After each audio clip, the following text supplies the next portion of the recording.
हृदयेत्तिना श्रीवेङ्कटनिवासाय श्रीनिवासाय मङ्गलम्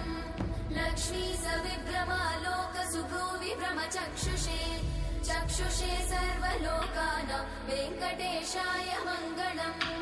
श्रीवेङ्कटाद्रिशृङ्गाग्रमङ्गलाभरणाङ्गये मङ्गलानां निवासाय श्रीनिवासाय मङ्गलम् सर्वावयव सौन्दर्य सम्पदा सर्वचेतसां सदा सम्मोहनायास्तु वेङ्कटेशाय मङ्गलम् नित्याय निरवध्याय सत्यानन्दचिदात्मने सर्वान्तरात्मने श्रीमद् वेङ्कटेशाय मङ्गलम् स्वतः सर्वविदे सर्वशक्तये सर्वशेषिने सुलभाय सुशीलाय वेङ्कटेशाय मङ्गलम्